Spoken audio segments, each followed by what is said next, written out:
Alrighty, we're gonna give this a go. This is my lunch break, so hopefully it's worth it.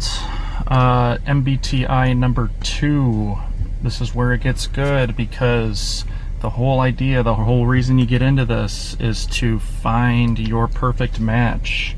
So let's do it. The key behind it is to find yourself and to achieve seduction through self-mastery, because only your perfect partner will be able to understand your strengths and admire them to their fullest potential. So once you've found yourself, that's when your partner will appear, only after you've healed and grown and you are on your journey that they fit themselves inside of. And so, we're going to go over the overview of everything, of just how love works, and then how to discover yourself, and then an example out of myself. So the way love works is this masculine feminine Venn diagram, where it's an exchange of traits per se.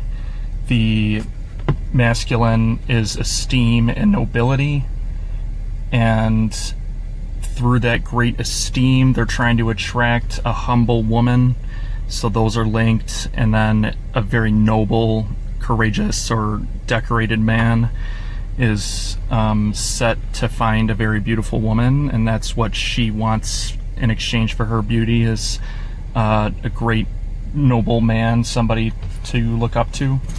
And so if these qualifiers on both ends are met, then they can exchange in the middle, love and respect, where the woman gives love and the man gives his respect, and all is well, and you live happily ever after.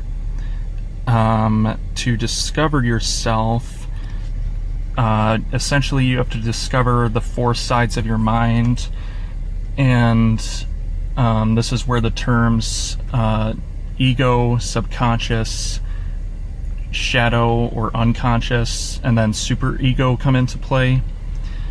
You live and think and breathe inside of your ego, which is represented in the top left of this 4-sided chart.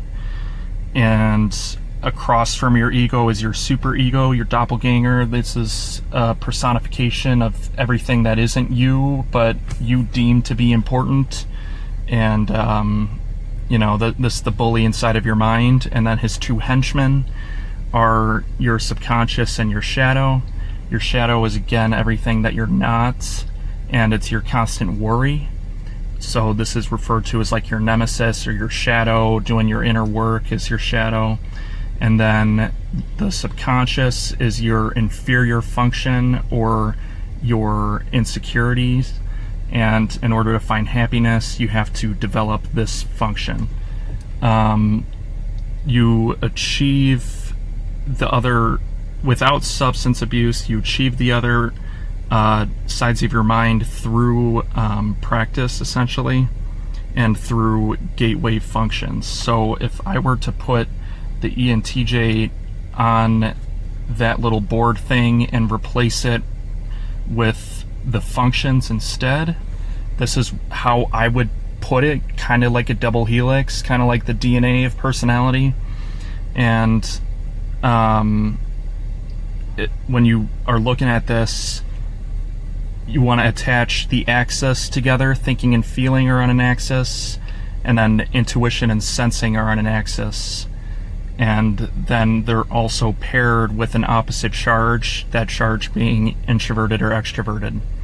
Then the arrows were under, and then I attached the different sides of the mind. So like on the very top of it, it's got ENTJ and ISFP, so that's my subconscious. And then with the arrow going to the top, that shows how it's just flipped on its head.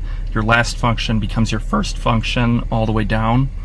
And so that's the first henchman, where if I don't take care of my emotions, they eat me alive, and that's the ISFP bully. And then below is the INTP, and the INTP is my worry that I'm not enough, essentially, for this particular case. introverted feeling deals with like your emotions and not feeling worthy of being enough. It's kind of explained on the right side here. And then the INTP with the introverted thinking is worried that they won't know the answer, and then that feeds the demon, which is your very last function, the opposite of your first function. And so for me, that's the ESFJ, and that's where I take the arrow moving the extroverted feeling from top to bottom, and that's kind of how you should look at it. And so the gateway functions are the ones with the arrows, so your very last function, and then the first of your shadow functions, and then the very last function.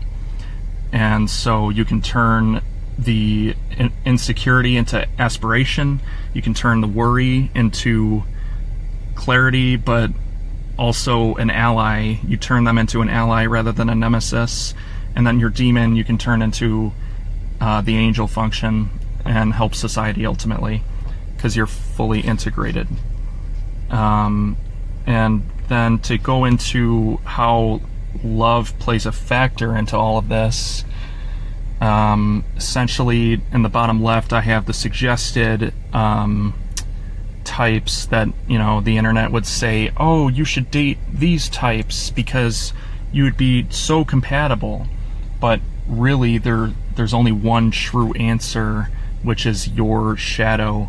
And the reason being is that everybody else has their own 4 sides to the mind, and down there with the ISFJ, ENFP, and INFP, they all belong to different parts of the quadra. Like the quadras have name, there's 4 of them, and there's the heart, soul, mind, and body, and ENTJ is referred to as the body because all of these types are obsessed with legacy.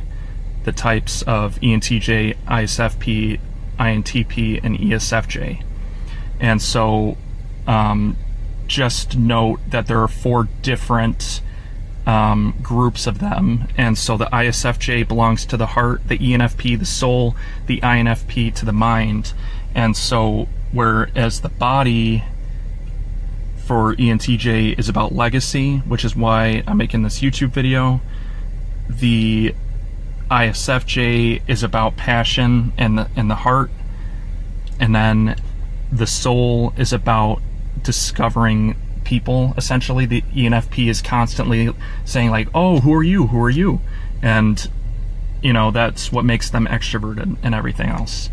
The INFP is obsessed with leveling up, and they're obsessed with their mind. They're constantly in a state of improving. And so to go further deeper into it, what you got to understand is that we have a priority for our top 4 functions. That's what makes us our person. And so if I take the top 2 functions of these 3 types, ISFJ works.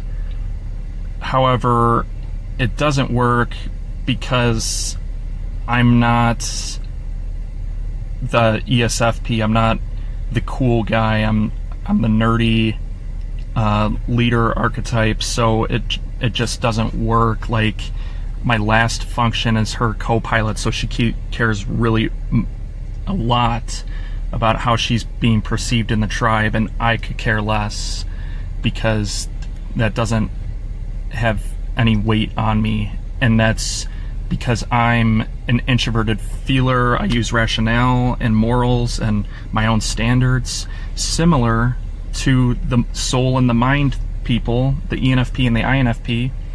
And so the problem with dating these people is that in their first slots they also have the FI, so they're going to clash really hard, and you're both striving for the same token. You're both looking for validation on the emotional realm, and it's like, think of them as tokens, and the introverted tokens, you're trying to grab tokens, and if they're grabbing all of the tokens that you have a hard time picking up anyway, there's going to be competition and spite that builds over time. so that's where it's like, man, I wish somebody out there could have like introverted thinking first and extroverted intuition to match my introverted intuition, and they were also into like legacy and building a life and stuff, and it's like, boom, the INTP fits that perfectly. They have all of these traits that fit right in there. So like, you have to develop yourself and do the things that fulfill you and level you up, so that now that my status is in order, my willpower is being achieved, my performance, this took about 3 takes, and I have like a mini script, but it's nothing like crazy, just bullet points. And then introverted feeling is my inferior function. I spend a lot of time in therapy to overcompensate for that. But maybe a girl could help too, so I don't know, maybe she'll have to find me or I find her, but I've been a lot happier even though I haven't found her yet, because I've developed my gateway functions and the different sides of my mind, and I'm no longer a complete like slave to my emotions. I've learned some ability to push back, and part of that is in choosing a partner. And there's only one person or one type of person that really fits the bill. They're going to be good at all the things that you lack or that you worry about, and it's like you guys were made for each other. So find yourself and be happy, and then it'll all fall into place.